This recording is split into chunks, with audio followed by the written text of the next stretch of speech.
Mr. Speaker, the President's Cabinet.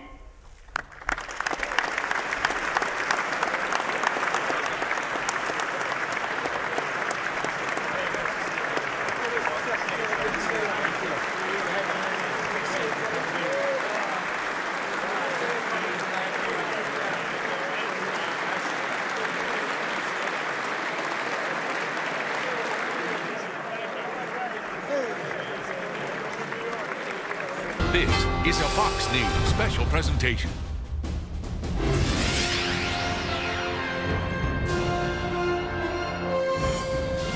Good evening from Capitol Hill. I'm Shepard Smith on Fox television stations across America. Here on Capitol Hill, the president is about to give his first State of the Union address. His speech last year was to a joint session of Congress, but not officially a State of the Union since he had just taken office. The White House, though, tonight has given us excerpts of the speech. They show the president plans to say there has never been a better time to start living the American dream. And together, he will say, we're building a safe, strong, and proud America. Live pictures inside the hall as we wait for the president to arrive. We're told he's in a holding room nearby, and that he'll celebrate the new tax law, which he says is already paying off for millions of Americans. According to the excerpts from the president's speech, he'll also offer to work with both Republicans and Democrats on immigration, calling for policies that, quote, focus on the best interests of American workers and American families, and also protect our citizens. Citizens, he'll say, of every background, color, and creed. Immigration, of course, was a big sticking point in the standoff that led to a government shutdown earlier this month. The deadline to prevent another possible shutdown is a week from Thursday. The First Lady there, who arrived just a short time ago with some of her guests.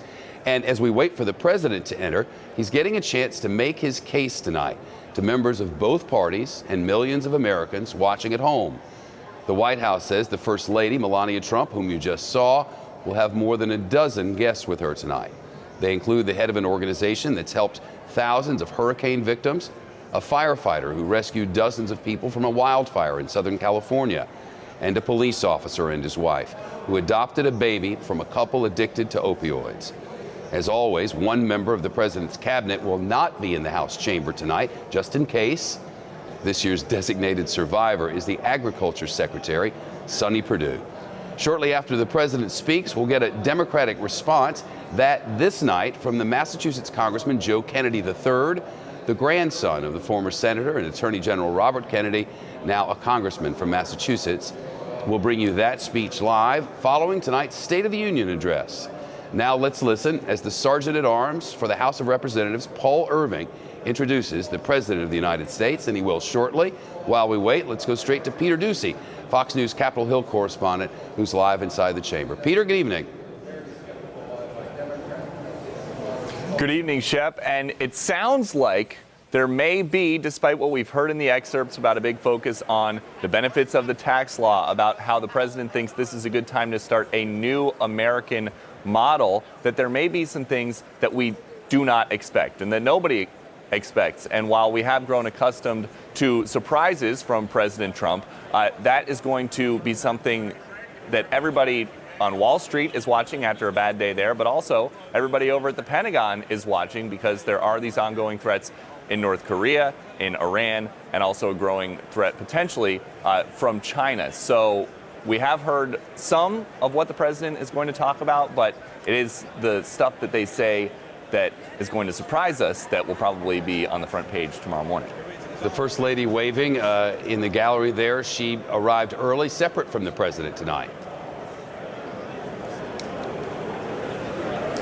She did. She came about 25 minutes before, and we are told that's just because she and the Second Lady, Karen Pence, wanted to have some time privately here at the Capitol with all of the president's guests to make sure that while they were in D.C., they didn't just get a speech for 2 hours and a photo op with the president. They wanted to get to know these folks, and that is what they were doing ahead of the president's arrival, and he is now upstairs. Shep.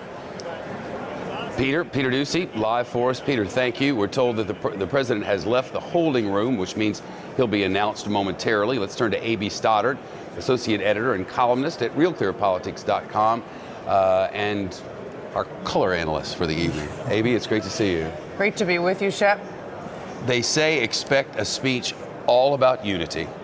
Right. They have definitely been projecting that it's a page that the president plans to turn after all the Republican-only bills passed or attempted in the last year, that they want to reach out to Democrats, offer an olive branch, both on the subject of immigration, but also infrastructure. That is out of political necessity. Without using the rules to pass Republican bills with only 51 votes through the Senate, they are required to work with Democrats. This has been a problem, of course, with the shutdown that we're... Let's listen to this, just real quick. Excuse me. Mr. Speaker, the President of the United States.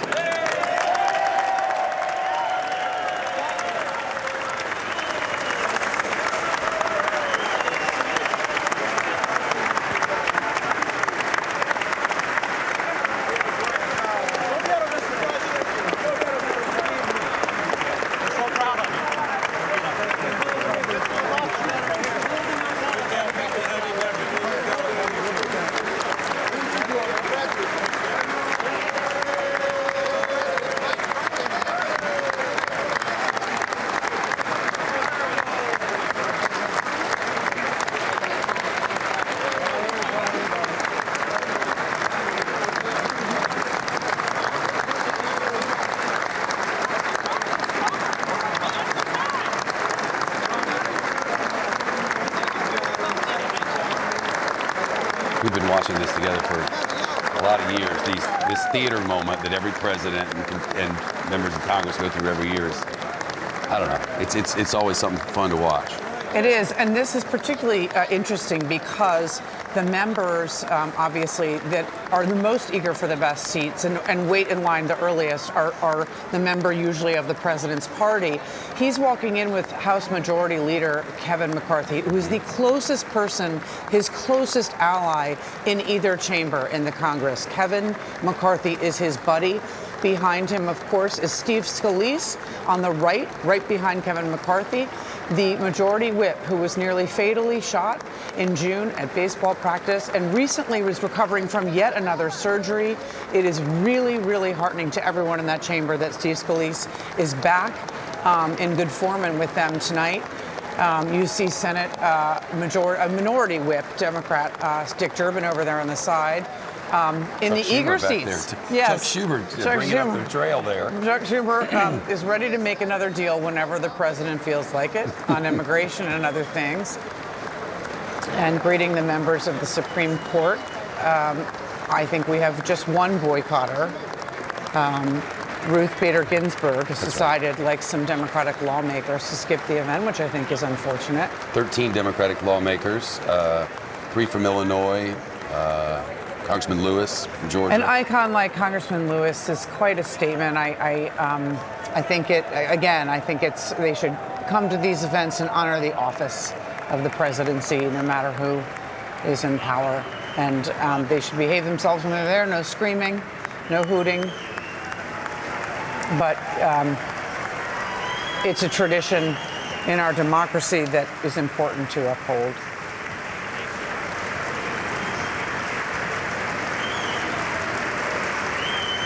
And so Speaker Ryan got the blue tie memo that he could wear the same tie as the president. High on him.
Members of Congress, I have the high privilege and the distinct honor of presenting to you the President of the United States.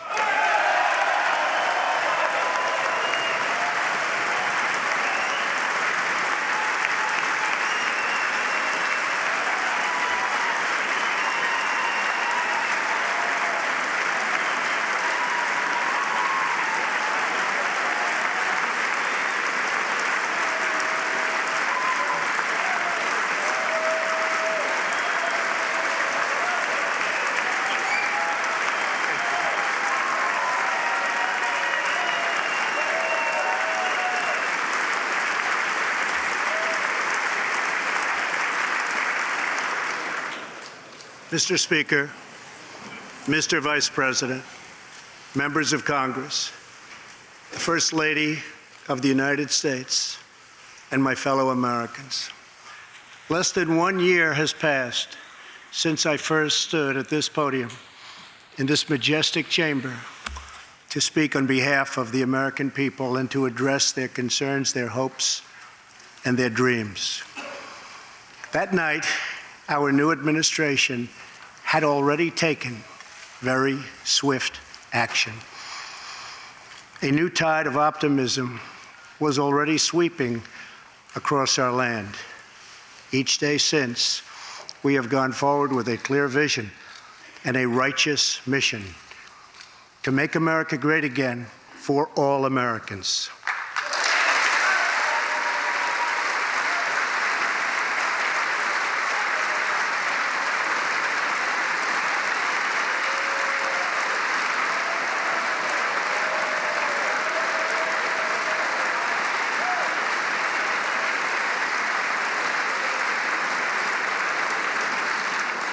Over the last year, we have made incredible progress and achieved extraordinary success.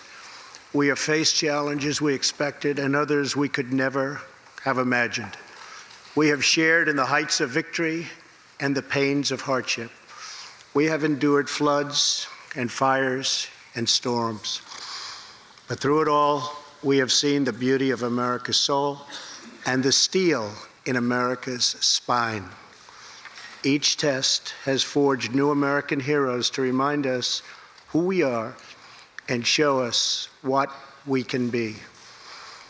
We saw the volunteers of the Cajun Navy racing to the rescue with their fishing boats to save people in the aftermath of a totally devastating hurricane. We saw strangers shielding strangers from a hail of gunfire on the Las Vegas Strip.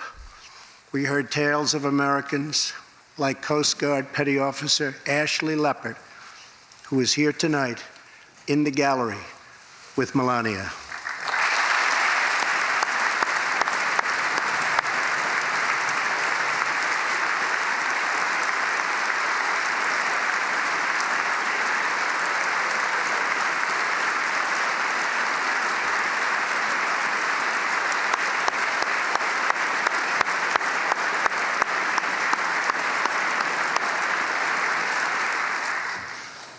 Ashley was aboard one of the first helicopters on the scene in Houston during the Hurricane Harvey.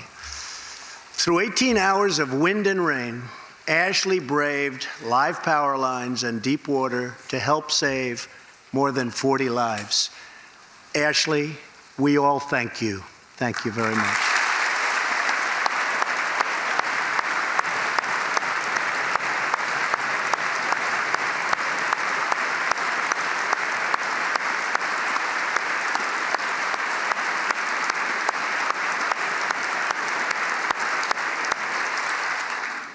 We heard about Americans like firefighter David Dahlberg. He's here with us also. David faced down walls of flame to rescue almost 60 children trapped at a California summer camp threatened by those devastating wildfires. To everyone still recovering in Texas, Florida, Louisiana, Puerto Rico, and the Virgin Islands, everywhere, we are with you. We love you, and we always will pull through together, always.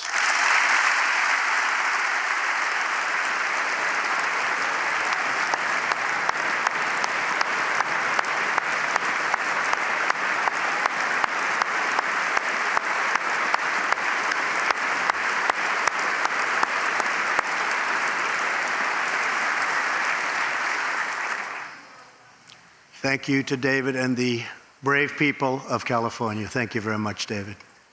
Great job. Some trials over the past year touched this chamber very personally. With us tonight is one of the toughest people ever to serve in this House. A guy who took a bullet, almost died, and was back to work 3.5 months later. The legend from Louisiana, Congressman Steve Scalise.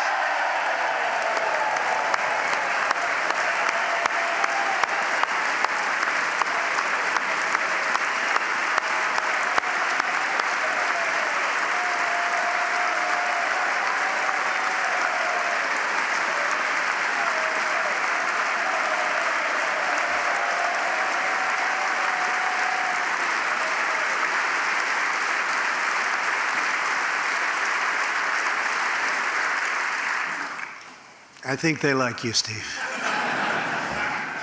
We're incredibly grateful for the heroic efforts of the Capitol Police officers, the Alexandria Police, and the doctors, nurses, and paramedics who saved his life and the lives of many others, some in this room. In the aftermath, yes.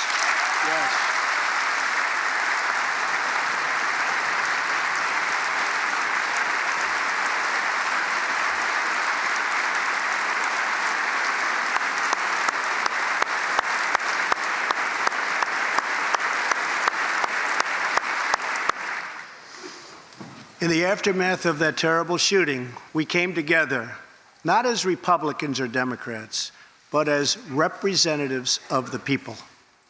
But it is not enough to come together only in times of tragedy. Tonight, I call upon all of us to set aside our differences, to seek out common ground, and to summon the unity we need to deliver for the people.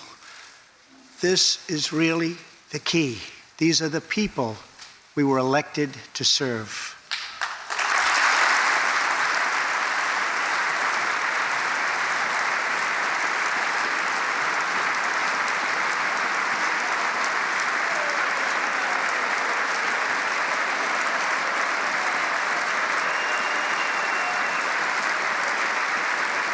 Thank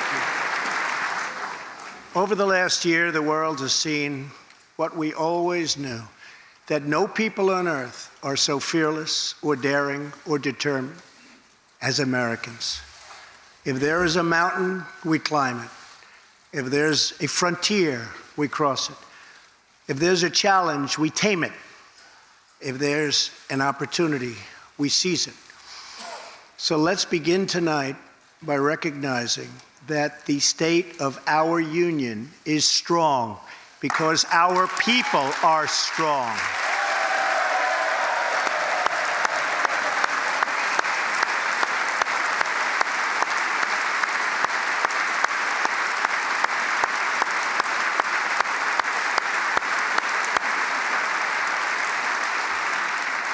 And together we are building a safe, strong, and proud America.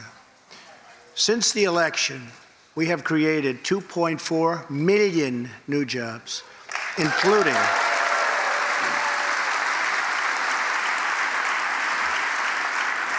including 200,000 new jobs in manufacturing alone. Tremendous numbers. After years and years of wage stagnation, we are finally seeing rising wages.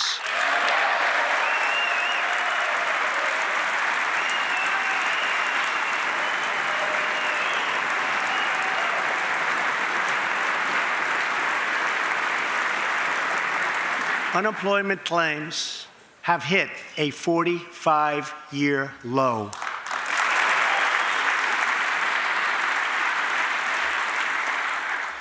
And something I'm very proud of, African American unemployment stands at the lowest rate ever recorded.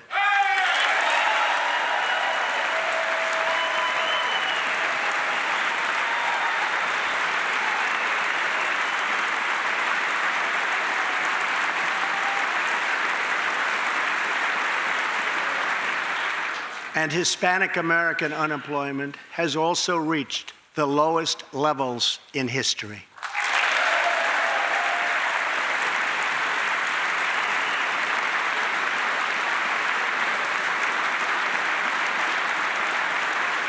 Small business confidence is at an all-time high.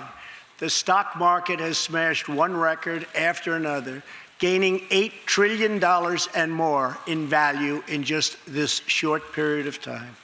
The great news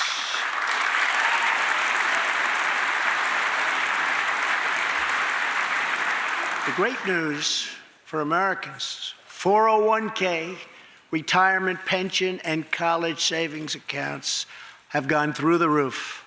And just as I promised the American people from this podium 11 months ago, we enacted the biggest tax cuts and reforms in American history.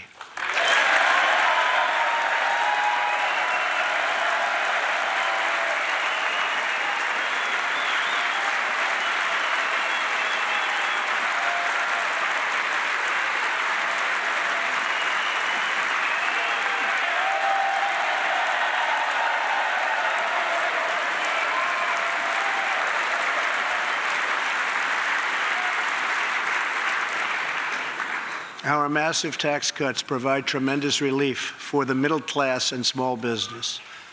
To lower tax rates for hardworking Americans, we nearly doubled the standard deduction for everyone.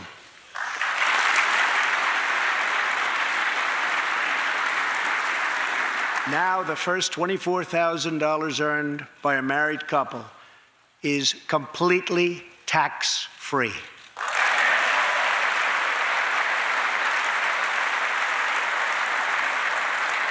We also doubled the child tax credit.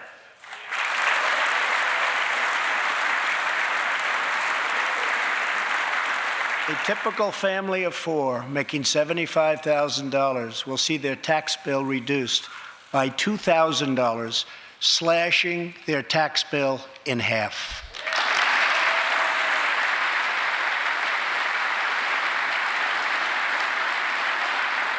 In April, this will be the last time you will ever file under the old and very broken system, and millions of Americans will have more take-home pay starting next month, a lot more.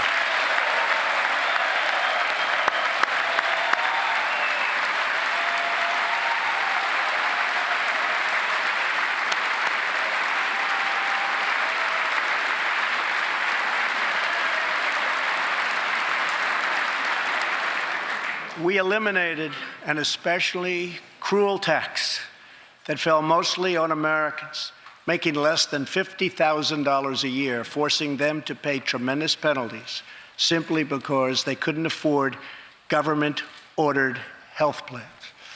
We repealed the core of the disastrous Obamacare. The individual mandate is now gone. Thank heaven.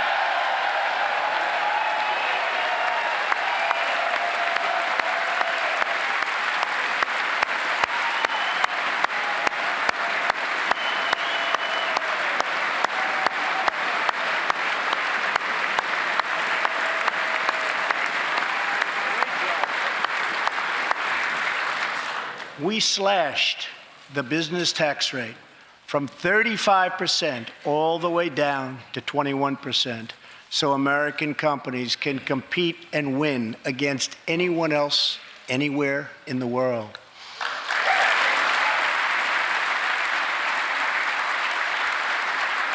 These changes alone are estimated to increase average family income by more than $4,000. A lot of money.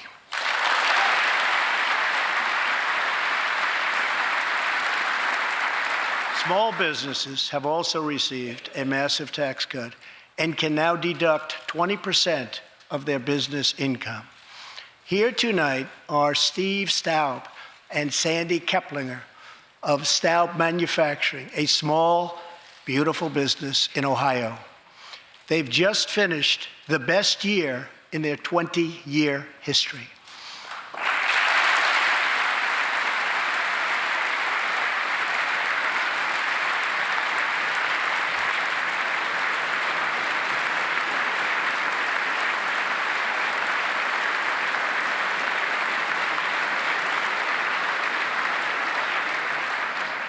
Because of tax reform, they are handing out raises, hiring an additional 14 people, and expanding into the building next door.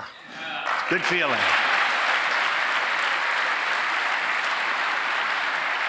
One of Staub's employees, Corey Adams, is also with us tonight. Corey is an all-American worker. He supported himself through high school, lost his job during the 2008 recession, and was later hired by Staub, where he trained to become a welder. Like many hardworking Americans, Corey plans to invest his tax cut raise into his new home and his 2 daughters' education. Corey, please stand.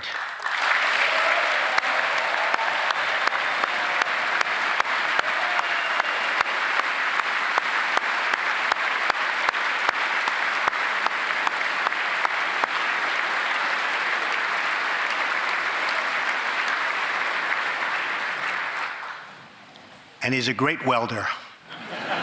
I was told that by the man that owns that company that's doing so well. So congratulations, Corey.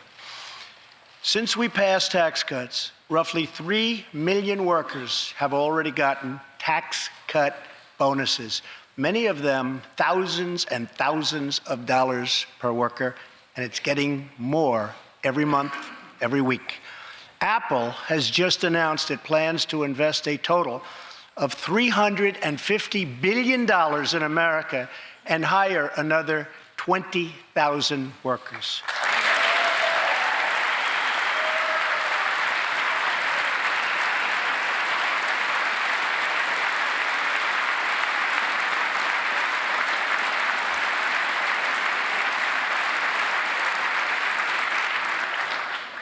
And just a little while ago, ExxonMobil announced a $50 billion investment in the United States, just a little while ago.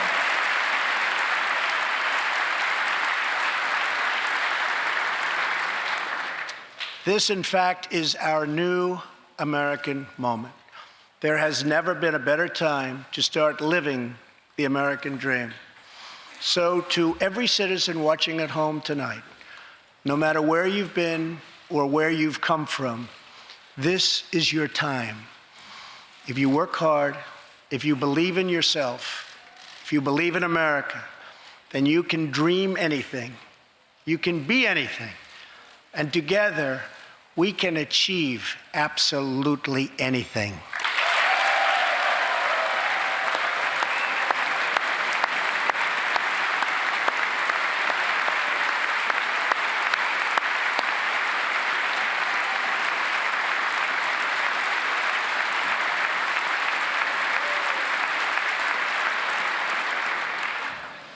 Tonight, I want to talk about what kind of future we're going to have and what kind of a nation we're going to be. All of us together as one team, one people, and one American family can do anything. We all share the same home, the same heart, the same destiny, and the same great American flag.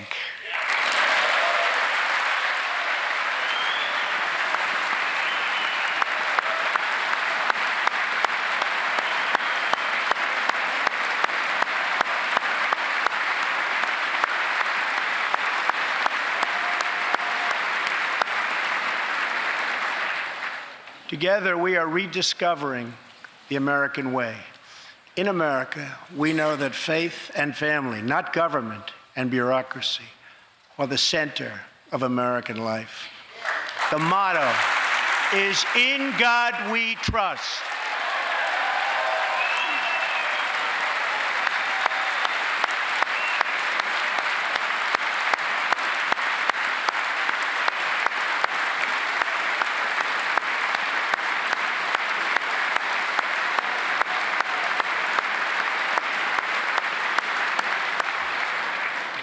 And we celebrate our police, our military, and our amazing veterans as heroes who deserve our total and unwavering support.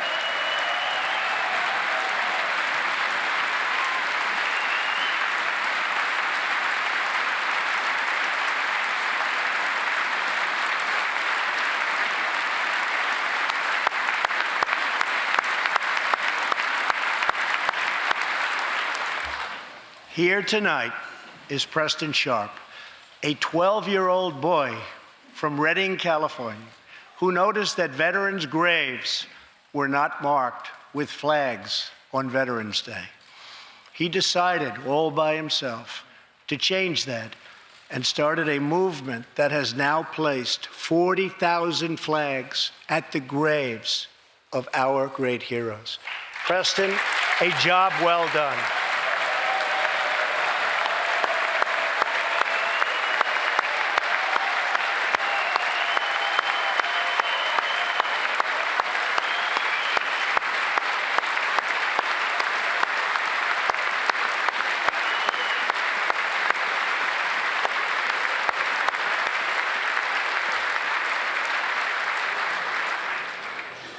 Young patriots like Preston teach all of us about our civic duty as Americans. And I met Preston a little while ago, and he is something very special that I can tell you. Great future. Thank you very much for all you've done, Preston. Thank you very much.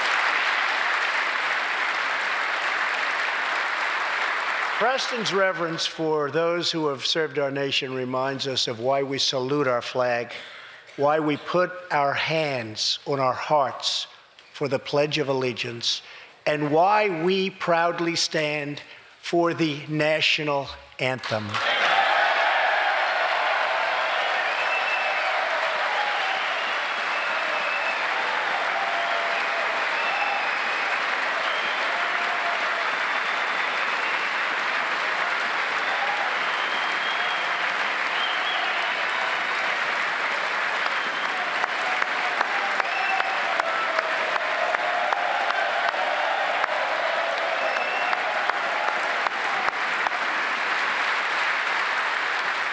Americans love their country, and they deserve a government that shows them the same love and loyalty in return.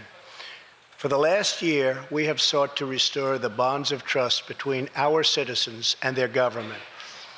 Working with the Senate, we are appointing judges who will interpret the Constitution as written, including a great new Supreme Court justice and more circuit court judges than any new administration in the history of our country.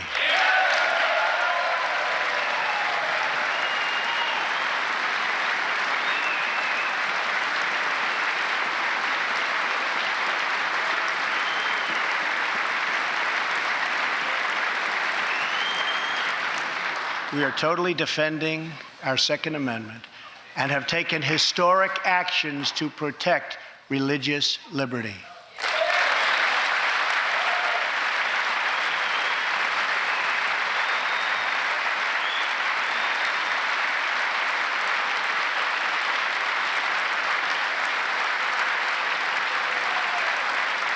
And we are serving our brave veterans, including giving our veterans choice in their health care decisions.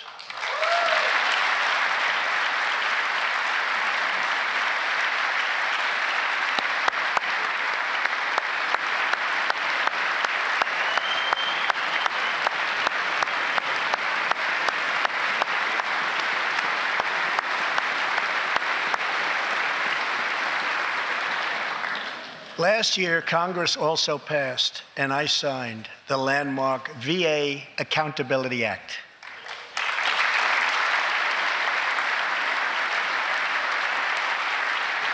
Since its passage, my administration has already removed more than 1,500 VA employees who failed to give our veterans the care they deserve, and we are hiring talented people who love our vets as much as we do.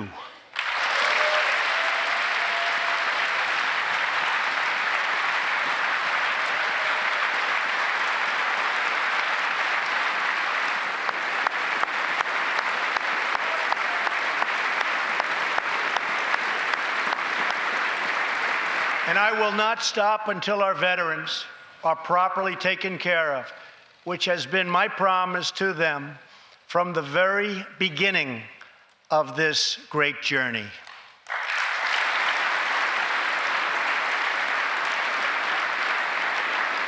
All Americans deserve accountability, and respect. And that's what we are giving to our wonderful heroes, our veterans. Thank you.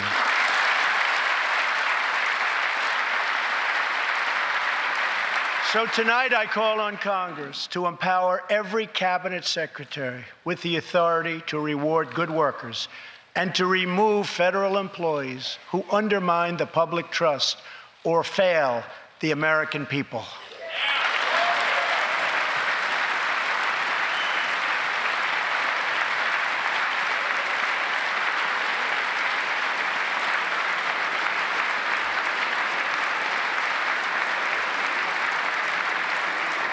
In our drive to make Washington accountable, we have eliminated more regulations in our first year than any administration in the history of our country.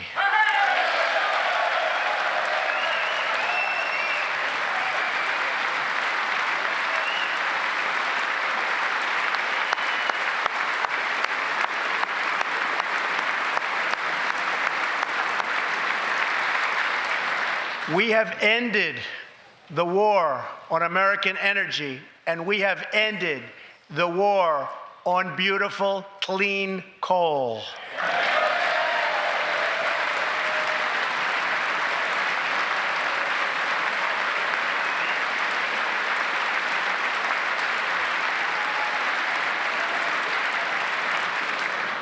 We are now very proudly an exporter of energy to the world.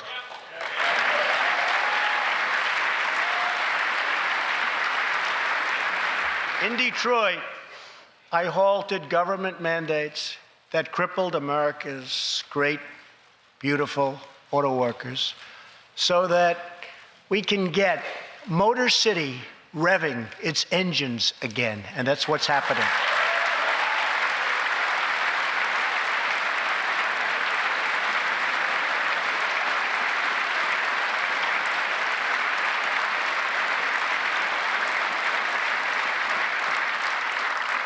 Many car companies are now building and expanding plants in the United States, something we haven't seen for decades. Chrysler is moving a major plant from Mexico to Michigan. Toyota and Mazda are opening up a plant in Alabama, a big one, and we haven't seen this in a long time. It's all coming back.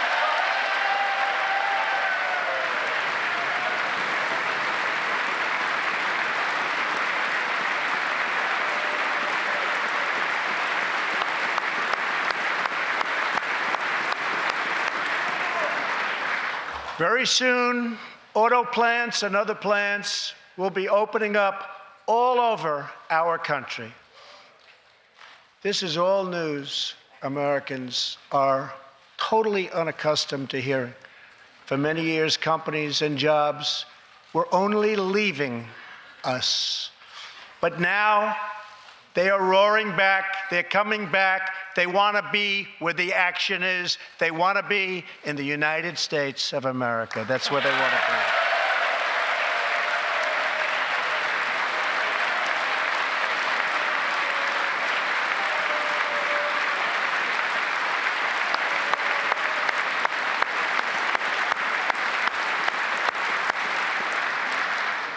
Exciting progress is happening every single day. To speed access to breakthrough cures and affordable generic drugs, last year, the FDA approved more new and generic drugs and medical devices than ever before in our country's history.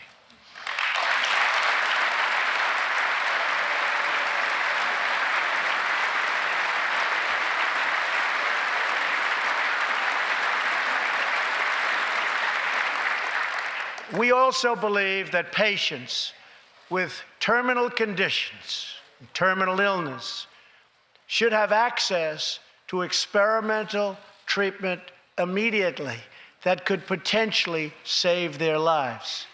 People who are terminally ill should not have to go from country to seek a cure.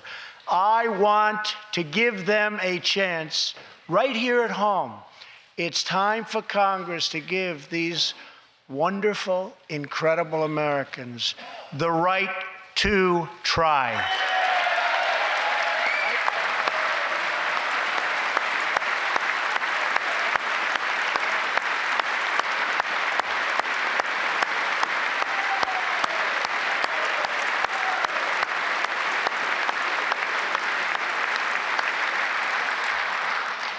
One of my greatest priorities is to reduce the price of prescription drugs.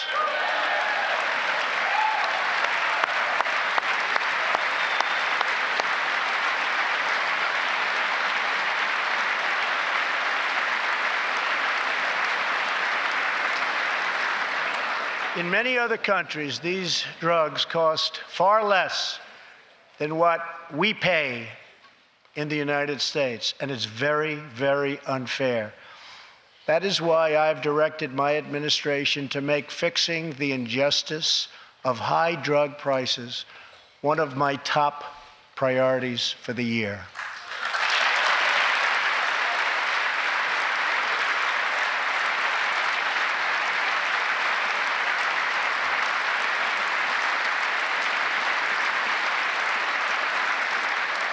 And prices will come down substantially.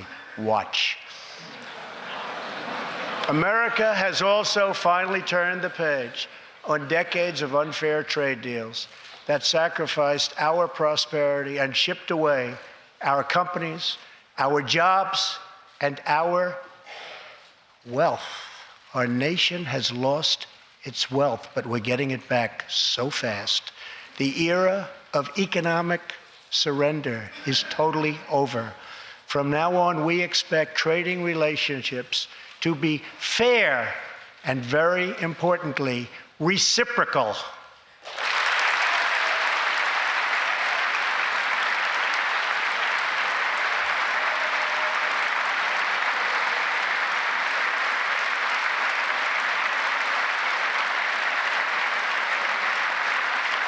We will work to fix bad trade deals and negotiate new ones, and they'll be good ones, but they'll be fair. And we will protect American workers and American intellectual property through strong enforcement of our trade rules.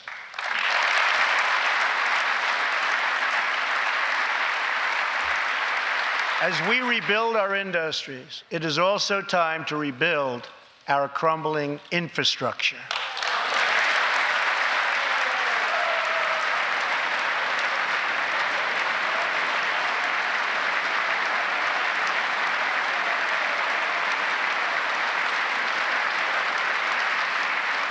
America is a nation of builders. We built the Empire State Building in just 1 year. Isn't it a disgrace that it can now take 10 years just to get a minor permit approved for the building of a simple road?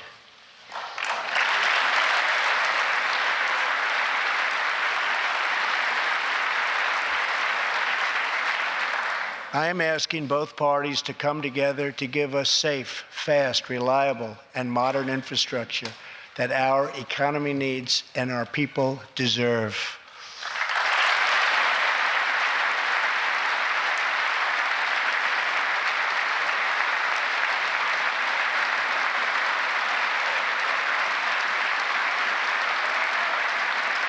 Tonight, I'm calling on Congress to produce a bill that generates at least $1.5 trillion for the new infrastructure investment that our country so desperately needs.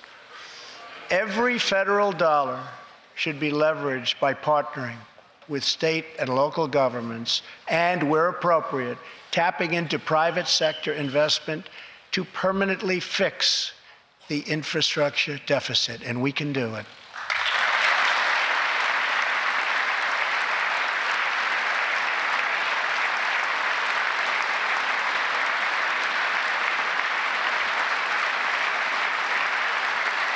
Any bill must also streamline the permitting and approval process, getting it down to no more than 2 years and perhaps even one. Together, we can reclaim our great building heritage.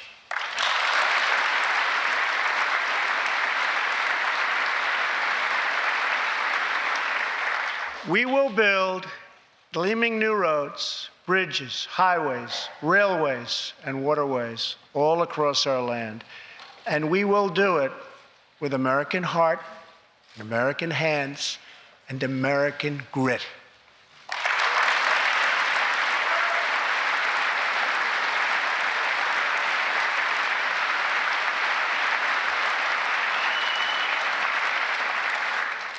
We want every American to know the dignity of a hard day's work. We want every child to be safe in their home at night. And we want every citizen to be proud of this land that we all love so much. We can lift our citizens from welfare to work, from dependence to independence, and from poverty to prosperity. As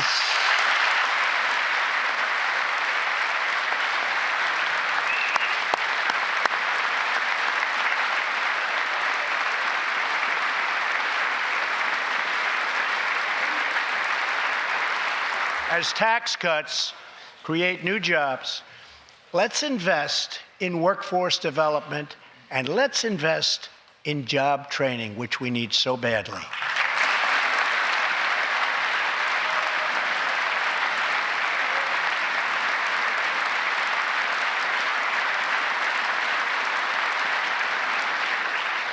Let's open great vocational schools so our future workers can learn a craft and realize their full potential.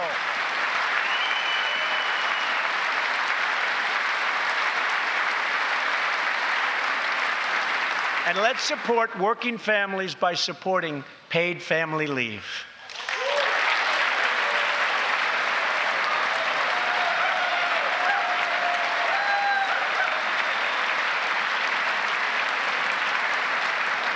As America regains its strength, opportunity must be extended to all citizens. That is why this year we will embark on reforming our prisons to help former inmates who have served their time get a second chance at life.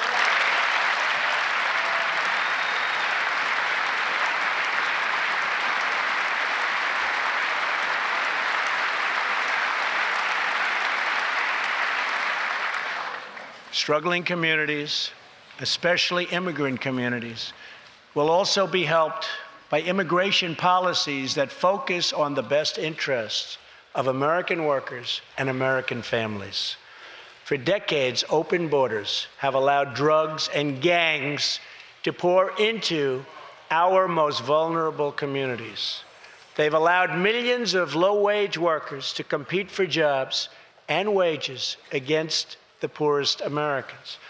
Most tragically, they have caused the loss of many innocent lives.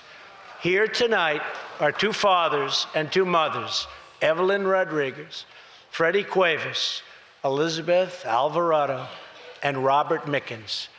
Their two teenage daughters, Kayla Cuevas and Nisa Mickens, were close friends on Long Island.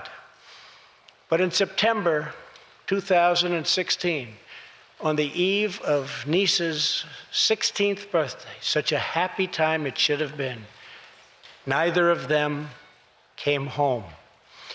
These two precious girls were brutally murdered while walking together in their hometown.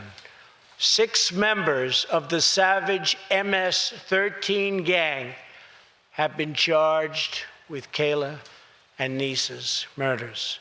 Many of these gang members took advantage of glaring loopholes in our laws to enter the country as illegal, unaccompanied, alien minors and wound up in Kayla and Nisa's high school. Evelyn, Elizabeth, Freddie, and Robert, tonight everyone in this chamber is praying for you. Everyone in America is grieving for you. Please stand. Thank you very much.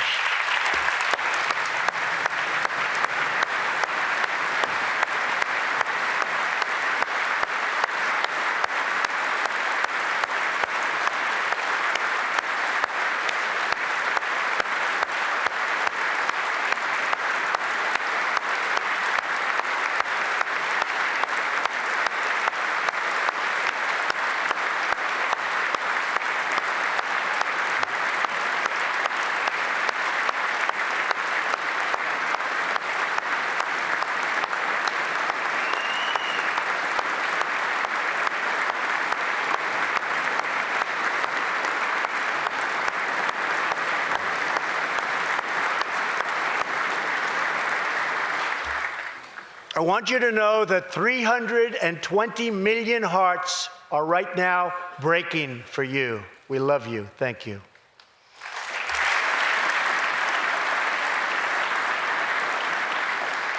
While we cannot imagine the depths of that kind of sorrow, we can make sure that other families never have to endure this kind of pain. Tonight, I am calling on Congress to finally close the deadly loopholes that have allowed MS-13 and other criminal gangs to break into our country. We have proposed new legislation that will fix our immigration laws and support our ICE and Border Patrol agents. These are great people. These are great, great people that work so hard in the midst of such danger so that this can never happen again.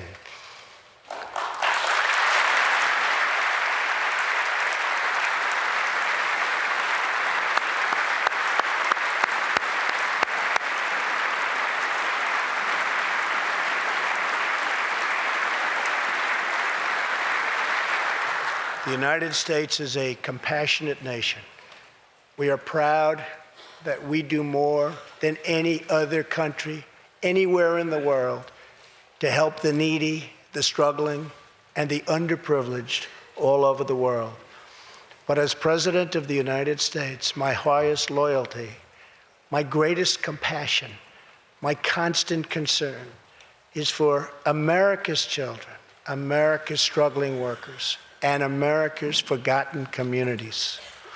I want our youth to grow up, to achieve great things. I want our poor to have their chance to rise. So tonight, I am extending an open hand to work with members of both parties, Democrats and Republicans, to protect our citizens of every background, color, religion, and creed.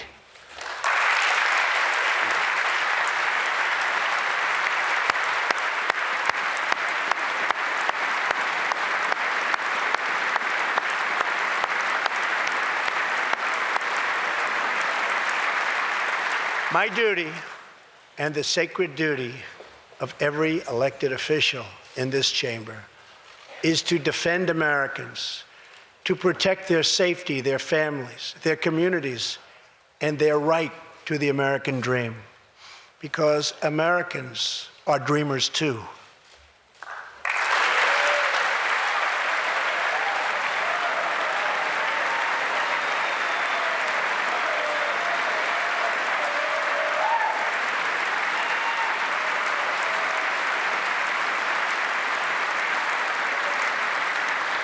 Here tonight is one leader in the effort to defend our country, Homeland Security Investigation Special Agent Celestino Martinez. He goes by DJ and CJ. He said, call me either one.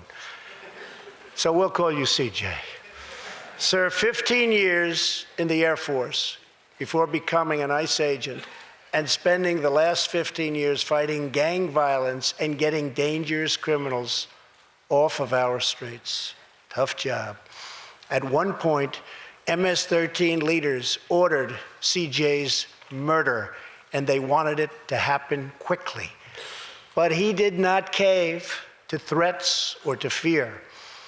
Last May, he commanded an operation to track down gang members on Long Island. His team has arrested nearly 400, including more than 220 MS-13 gang members. And I have to tell you, what the Border Patrol and ICE have done, we have sent thousands and thousands and thousands of MS-13 horrible people out of this country or into our prisons. So I just want to congratulate you, CJ. You're a brave guy. Thank you very much.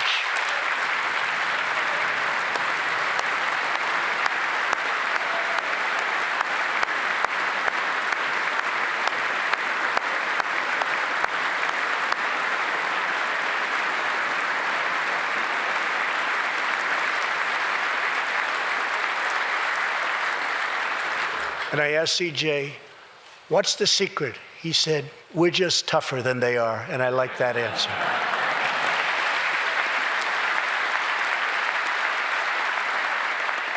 Now let's get Congress to send you, and all of the people in this great chamber have to do it. We have no choice. CJ, we're going to send you reinforcements, and we're going to send them to you quickly. It's what you need.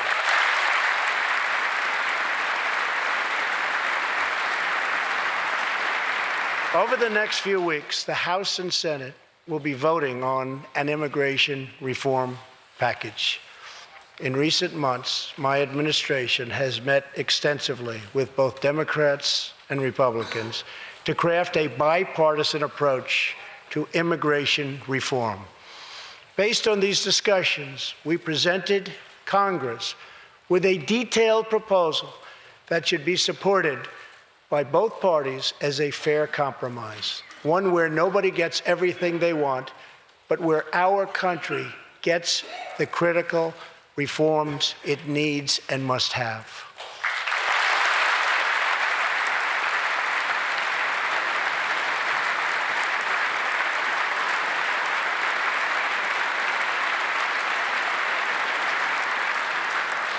Here are the 4 pillars of our plan.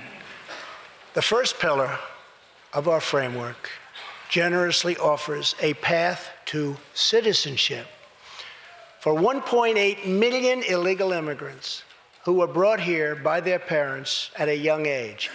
That covers almost 3 times more people than the previous administration covered.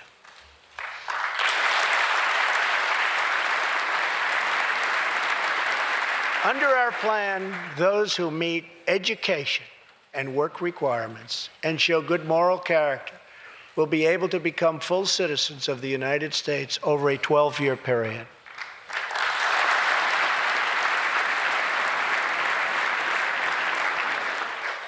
The second pillar fully secures the border.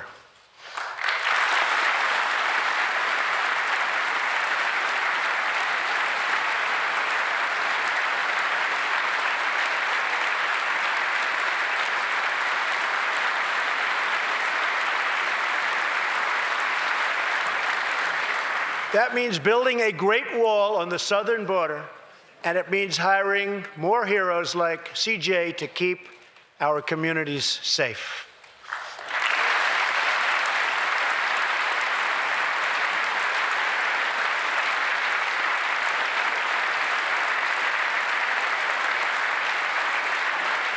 Crucially, our plan closes the terrible loopholes exploited by criminals and terrorists to enter our country, and it finally ends the horrible and dangerous practice of catch and release.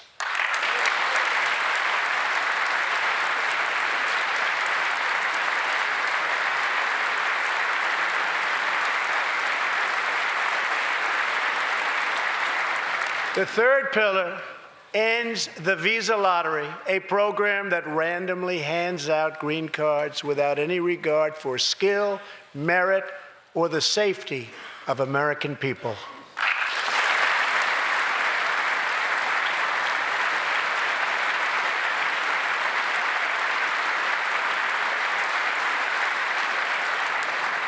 It's time to begin moving toward a merit-based immigration system, one that admits people who are skilled, who want to work, who will contribute to our society, and who will love and respect our country.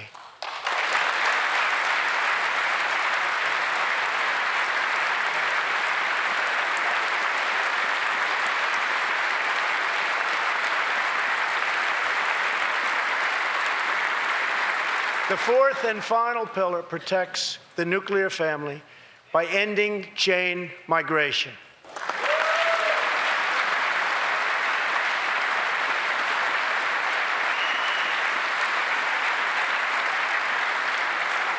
Under the current broken system, a single immigrant can bring in virtually unlimited numbers of distant relatives. Under our plan, we focus on the immediate family by limiting sponsorships to spouses and minor children.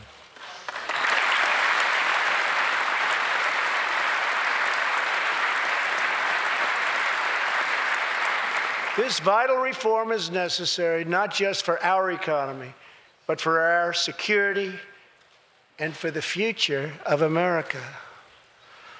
In recent weeks, 2 terrorist attacks in New York were made possible by the visa lottery and chain migration. In the age of terrorism, these programs present risks we can just no longer afford.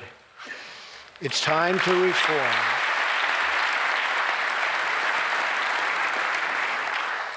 These outdated immigration rules and finally bring our immigration system into the 21st century.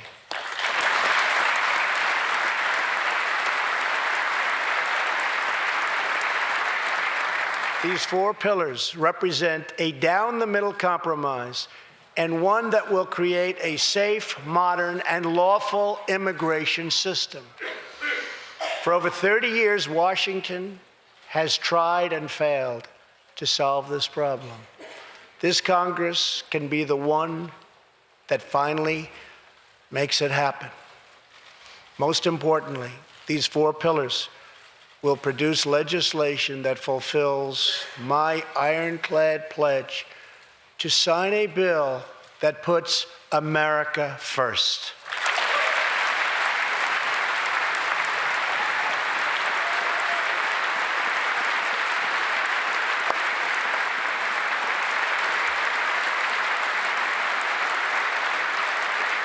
So let's come together, set politics aside, and finally get the job done.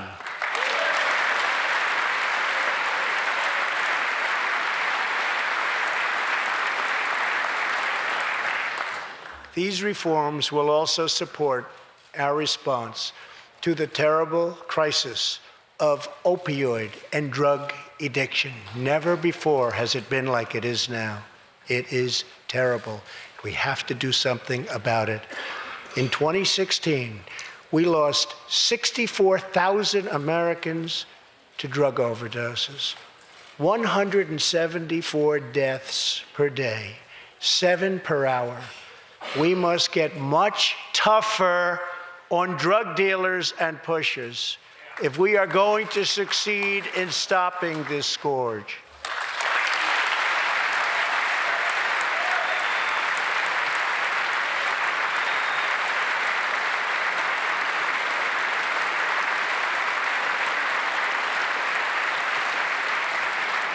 My administration is committed to fighting the drug epidemic and helping get treatment for those in need, for those who have been so terribly hurt. The struggle will be long and it will be difficult, but as Americans always do, in the end, we will succeed, we will prevail.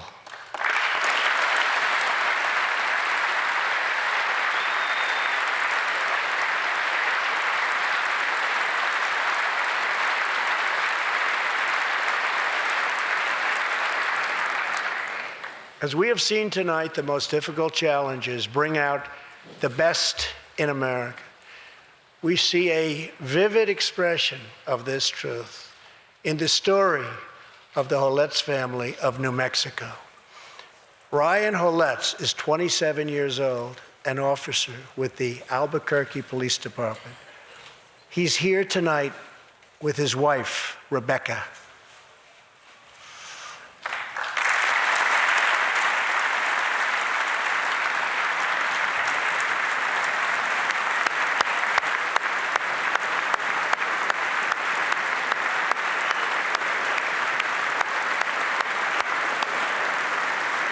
Thank you, Ryan.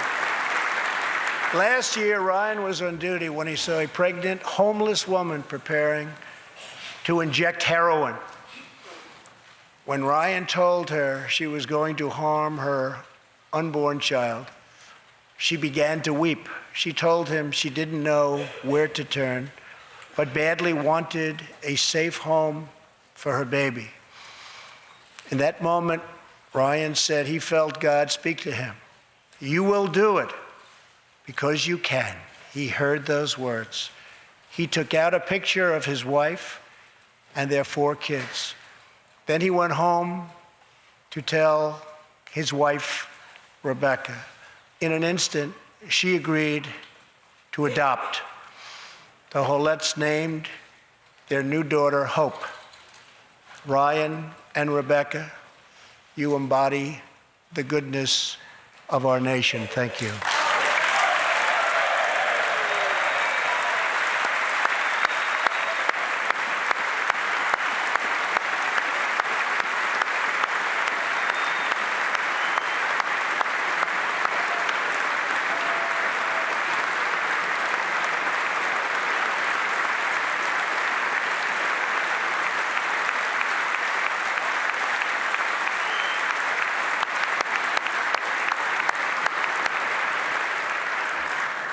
Thank you, Ryan and Rebecca. As we rebuild America's strength and confidence at home, we are also restoring our strength and standing abroad. Around the world, we face rogue regimes, terrorist groups, and rivals like China and Russia that challenge our interests, our economy, and our values.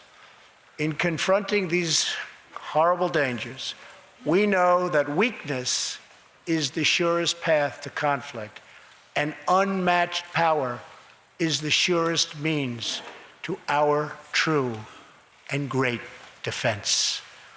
For this reason, I am asking Congress to end the dangerous defense sequester and fully fund our great military.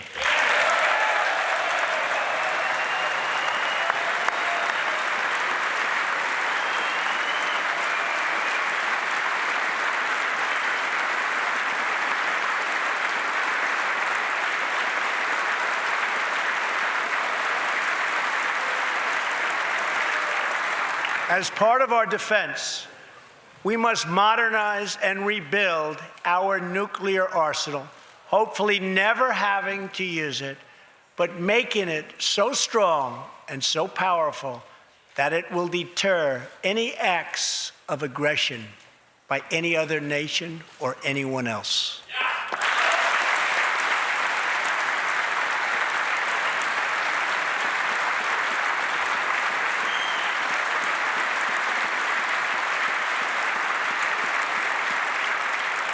Perhaps someday in the future, there will be a magical moment when the countries of the world will get together to eliminate their nuclear weapons. Unfortunately, we are not there yet, sadly.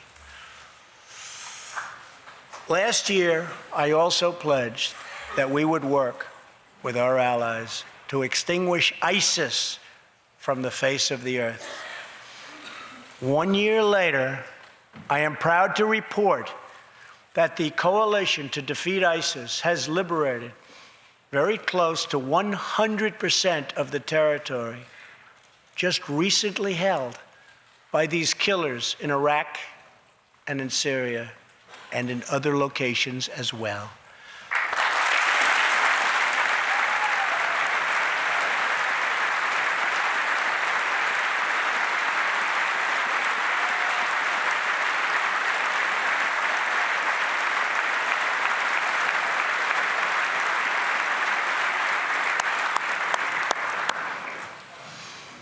But there is much more work to be done. We will continue our fight until ISIS is defeated.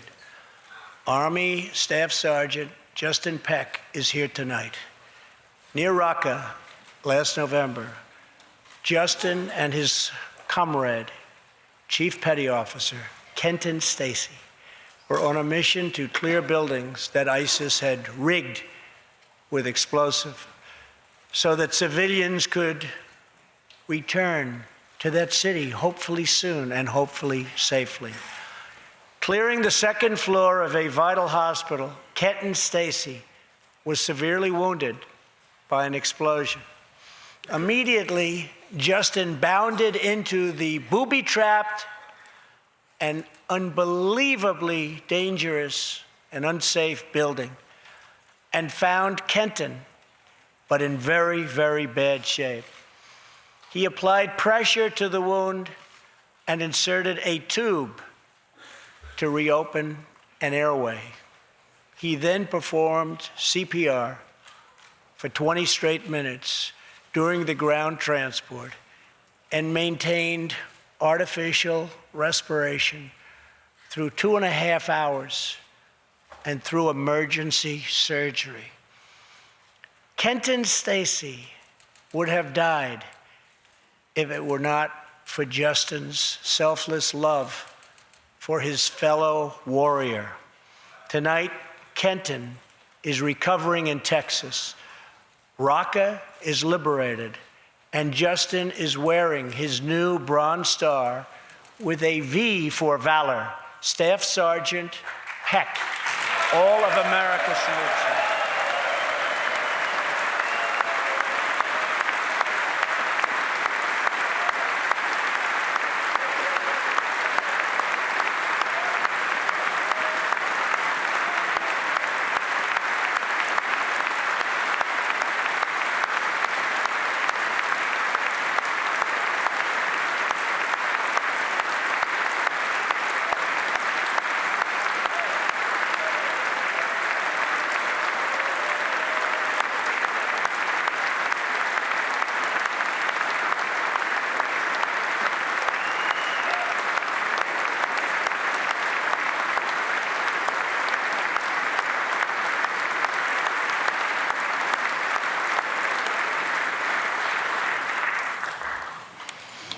Terrorists who do things like place bombs in civilian hospitals are evil. When possible, we have no choice but to annihilate them. When necessary, we must be able to detain and question them. But we must be clear, terrorists are not merely criminals. They are unlawful enemy combatants.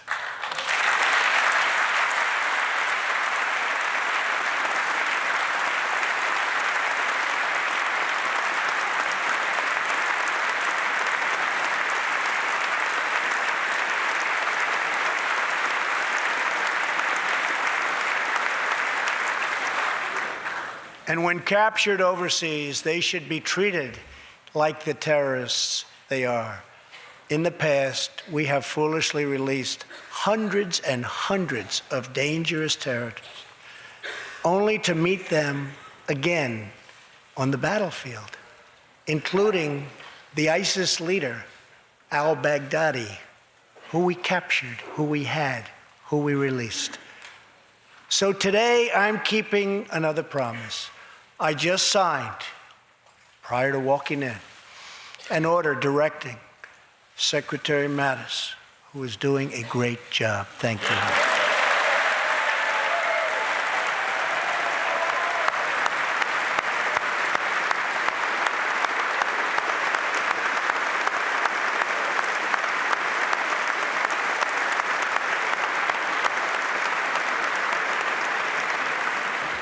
To re-examine our military detention policy and to keep open the detention facilities in Guantanamo Bay.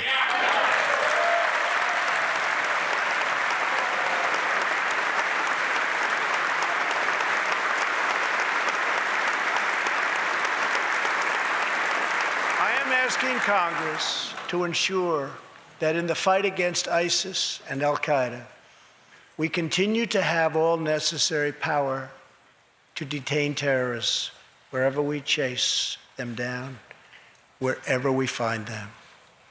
And in many cases, for them, it will now be Guantanamo Bay.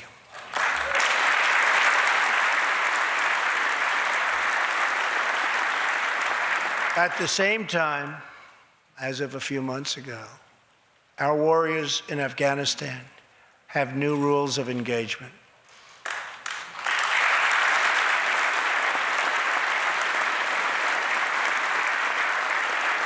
Along with their heroic Afghan partners, our military is no longer undermined by artificial timelines, and we no longer tell our enemies our plans.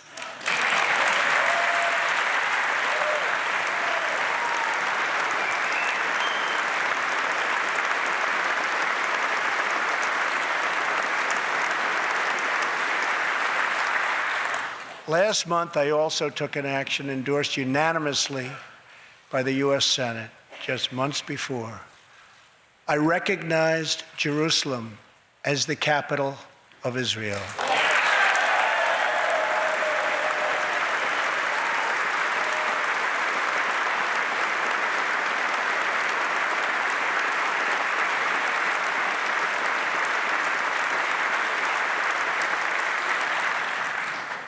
Shortly afterwards, dozens of countries voted in the United Nations General Assembly against America's sovereign right to make this decision. In 2016, American taxpayers generously sent those same countries more than $20 billion in aid. That is why tonight I am asking Congress to pass legislation to help ensure American foreign assistance dollars always serve American interests and only go to friends of America, not enemies of America.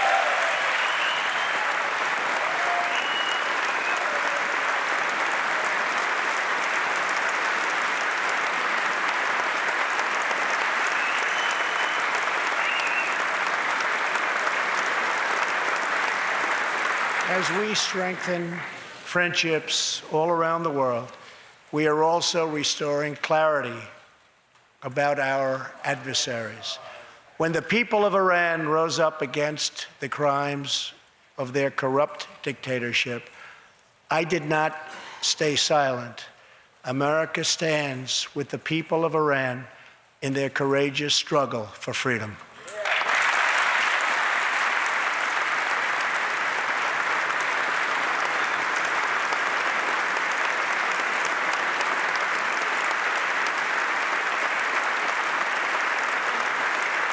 I am asking Congress to address the fundamental flaws in the terrible Iran nuclear deal.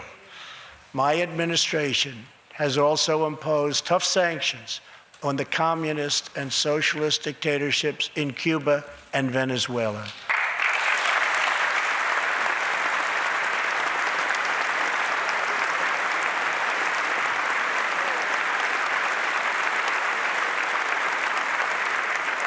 But no regime has oppressed its own citizens more totally or brutally than the cruel dictatorship in North Korea.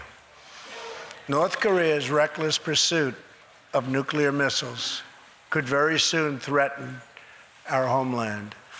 We are waging a campaign of maximum pressure to prevent that from ever happening. Past experience has taught us that complacency and concessions only invite aggression and provocation. I will not repeat the mistakes of past administrations that got us into this very dangerous position. We need only look at the depraved character of the North Korean regime to understand the nature of the nuclear threat it could pose to America and to our allies. Otto Warmbier was a hard-working student at the University of Virginia, and a great student he was. On his way to study abroad in Asia, Otto joined a tour to North Korea. At its conclusion, this wonderful young man was arrested and charged with crimes against the state. After a shameful trial, the dictatorship sentenced Otto to 15 years of hard labor before returning him to America last June, horribly injured and on the verge of death. He passed away just days after his return. Otto's wonderful parents, Fred and Cindy Warmbier, are here with us tonight, along with Otto's brother and sister, Austin and Greta. Please.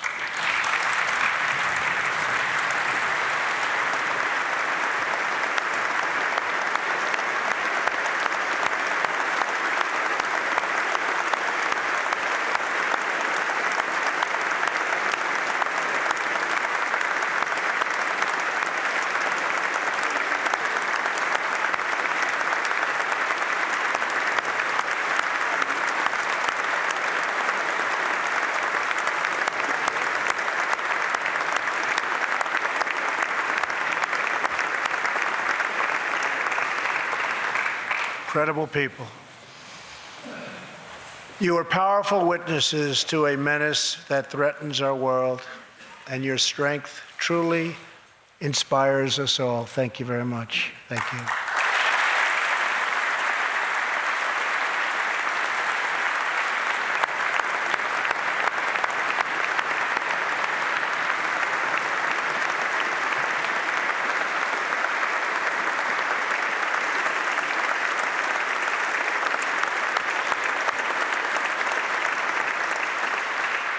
Tonight, we pledge to honor Otto's memory with total American resolve.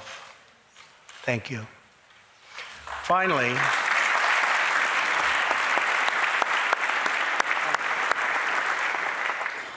we are joined by one more witness to the ominous nature of this regime.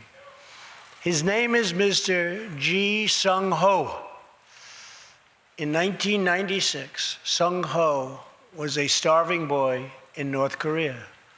One day he tried to steal coal from a railroad car to barter for a few scraps of food, which were very hard to get.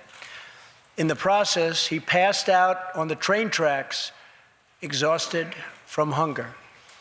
He woke up as a train ran over his limbs. He then endured multiple amputations without anything to dull the pain or the hurt. His brother and sister gave what little food they had to help him recover and ate dirt themselves, permanently stunting their own growth. Later, he was tortured by North Korean authorities after returning from a brief visit to China. His tormentors wanted to know if he'd met any Christians. He had, and he resolved after that to be free. Sung-ho traveled thousands of miles on crutches all across China and Southeast Asia to freedom. Most of his family followed. His father was caught trying to escape and was tortured to death. Today, he lives in Seoul, where he rescues other defectors and broadcasts into North Korea what the regime fears most, the truth. Today, he has a new leg, but Sung-ho, I understand you still keep those old crutches as a reminder of how far you've come. Your great sacrifice is an inspiration to us all. Please, thank you.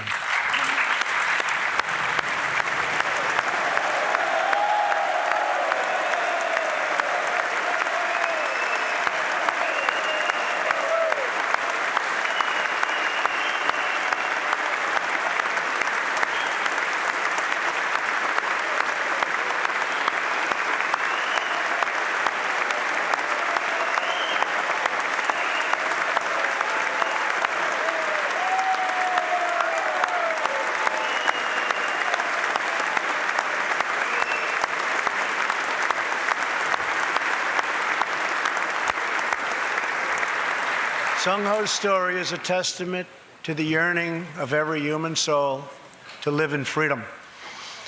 It was that same yearning for freedom that nearly 250 years ago gave birth to a special place called America. It was a small cluster of colonies caught between a great ocean and a vast wilderness. It was home to an incredible people with a revolutionary idea that they could rule themselves, that they could chart their own destiny, and that together they could light up the entire world. That is what our country has always been about. That is what Americans have always stood for, always strived for, and always done.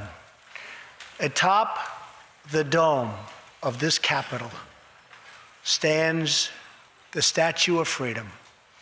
She stands tall and dignified among the monuments to our ancestors who fought and lived and died to protect her. Monuments to Washington and Jefferson and Lincoln and King. Memorials to the heroes of Yorktown and Saratoga. To young Americans who shed their blood on the shores of Normandy and the fields beyond, and others who went down in the waters of the Pacific and the skies all over Asia. And freedom stands tall over one more monument, this one, this Capitol, this living monument. This is the monument to the American people.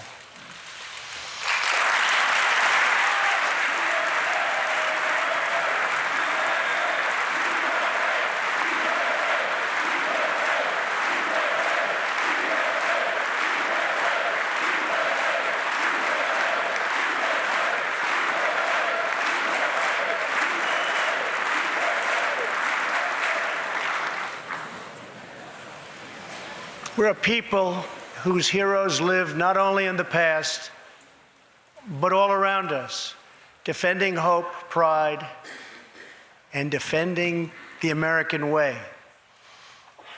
They work in every trade. They sacrifice to raise a family. They care for our children at home. They defend our flag abroad. And they are strong moms and brave kids. They are firefighters and police officers and border agents, medics and Marines. But above all else, they are Americans. And this capital, this city, this nation belongs entirely to them.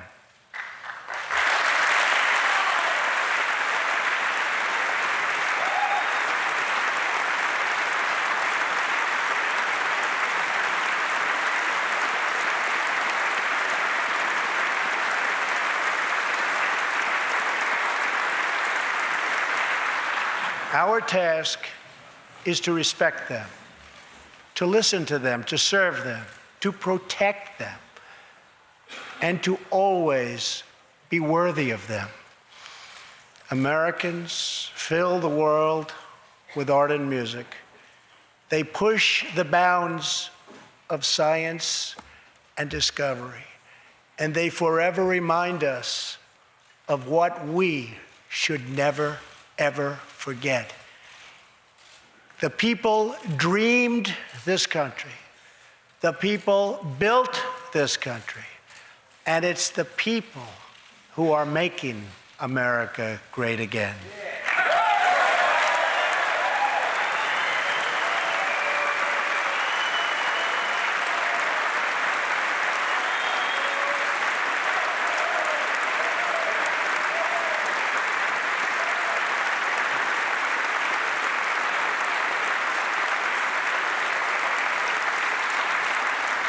As long as we are proud of who we are and what we are fighting for, there is nothing we cannot achieve.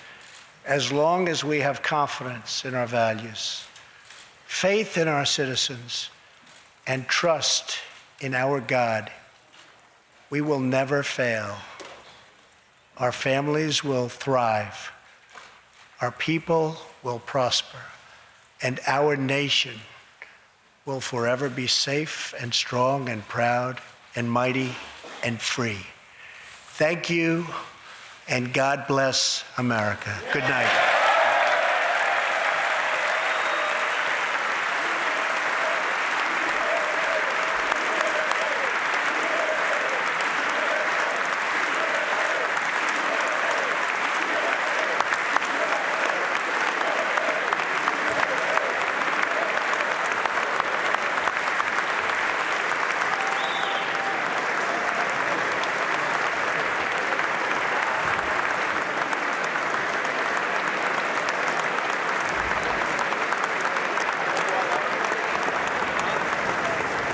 The state of our union is strong because our people are strong, and this is our new American moment.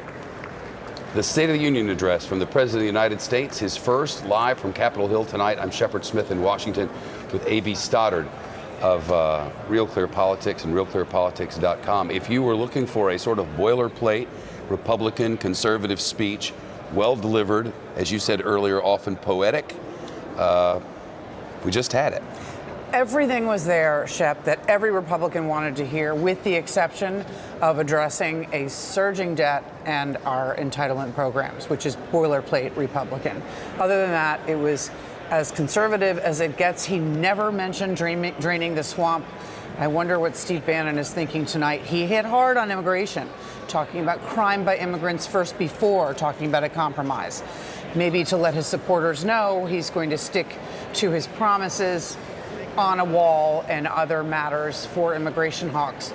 But every message, he did his stock line on trade that makes Republicans nervous, but didn't promise any new tariffs or anything that sounded like a trade war or anything with which he disagrees with the mainstream of his party.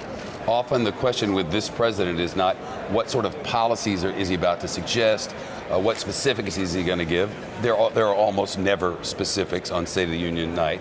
The question is almost always, will he be teleprompter President Trump or will he be ad-libbing President Trump? The truth is, tonight he ad-libbed a lot. We were reading along with the prepared text. It was mostly adjectives and adverbs, though. Yes. He was on point and seemed to very much enjoy it. We did the joint address to Congress together last year. That was a very effective speech with really good themes of optimism and unity. But this was much better written and very well delivered. President Trump's delivery is improving. By the end, he seemed to really being enjoying it and really sort of enthused by how uplifting and lofty it was. I think he's going to get great accolades in the days to come. Louis Gohmert getting his moment. The microphones are open. Let's listen.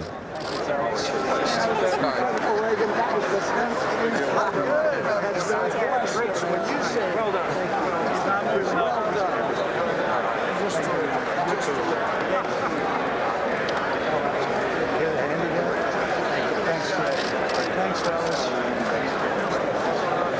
Appreciate it, fellas.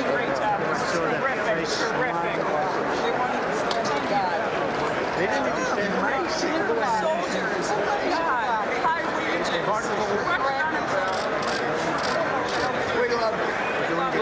There was discussion of the opioid epidemic, a poignant story of adoption. There were a lot of just tear-jerking moments tonight throughout this speech.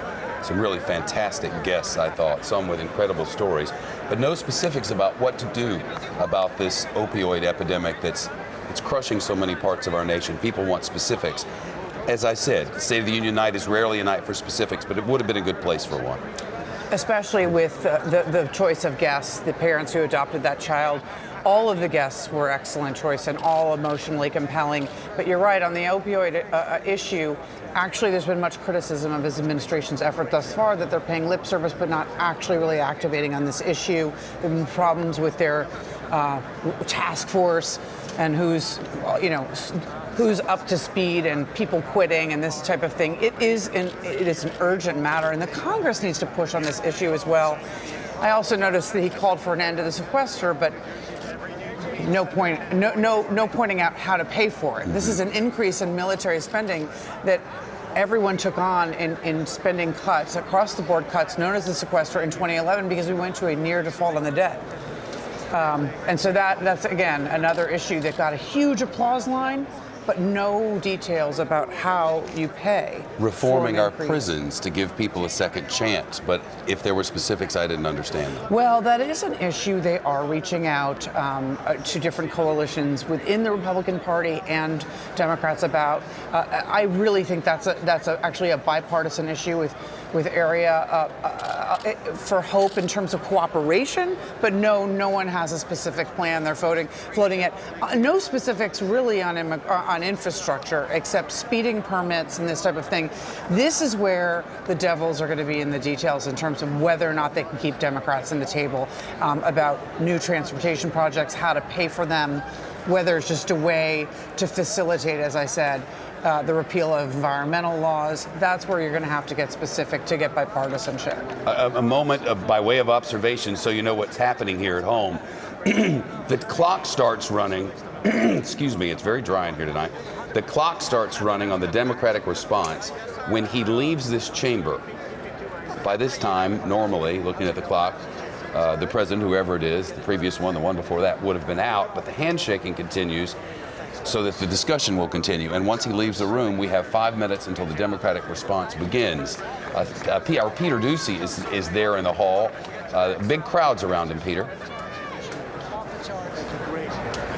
There are, and Shep, ahead of this remark that had a lot of very enthusiastic Republican applause and a lot of Democrats remaining seated with their arms crossed, we were told to expect to see tonight something that might be a surprise, and that would be all the talk about North Korea. The president said something that he has talked about before, where he thinks that the nuclear program run by the North Korean dictator Kim Jong-un is potentially a threat and that the U.S. is going to apply maximum pressure. But he built up an hour-plus long State of the Union address, his first, to show, using a victim of their brutalities, parents who were seated in the gallery, as well as a defector, a North Korean defector, how brutal they are. So without really taking aim at North Korea, the president did take very personal examples into the gallery with him to show and maybe start to make the point to the American people that these are very nasty people that the Pentagon is going to potentially have to confront soon. Something else that we did not expect to see, because Nancy Pelosi told Democrats, rank and file Democrats, not to interrupt the president. There was loud jeering and groaning when the president mentioned the fourth pillar of his immigration plan, which is an end to chain migration. The president is proposing a plan that would let people who are in this country and get citizenship, they can bring in their nuclear family, but no longer distant relatives. That got a very, very loud rolling boo almost in the chamber. That is something that the Democratic leadership was hoping not to do. They did not want to be seen distracting the president, interrupting him. They just wanted to let him go and then be done with it tomorrow. But that is something that you're going to hear a lot about, and it goes to show how difficult it is going to be for both sides to come together, because they are going to need Democrats and Republicans for an immigration deal, Shep. Peter Ducey, thanks so much. AB, there were a lot of dreamers in the hall tonight. I think the final total was about 50 who were going to be the guests of Democratic representatives.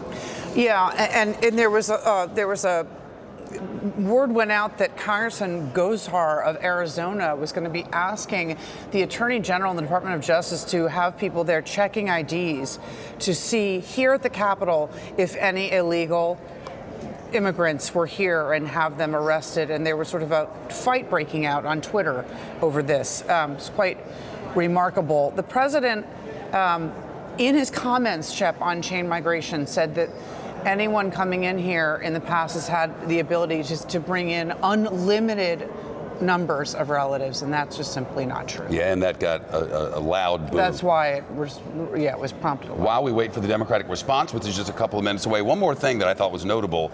He talked about prescription drug prices and how high they are, and he said they're going to come down, you watch, as if there were some plan for that already. People have been eager. This is a passionate topic for President Trump. When he was a candidate, he talked about it a lot. He really wants to bring them down, but he's never actually put a plan on the table for how you work with the drug companies to do that, to negotiate prices. It is something, though, you can tell when he talks about it, that is a very strong priority.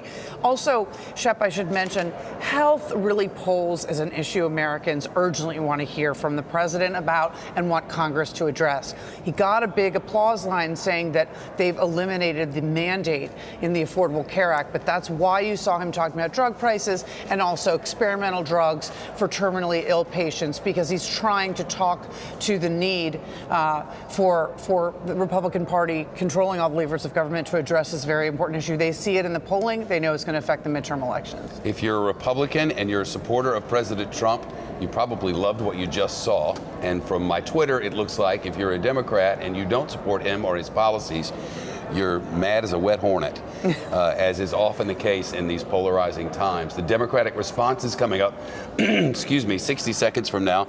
The Democratic Congressman Joe Kennedy III of the state of Massachusetts has a difficult night tonight. It's never easy to follow the State of the Union. Exactly.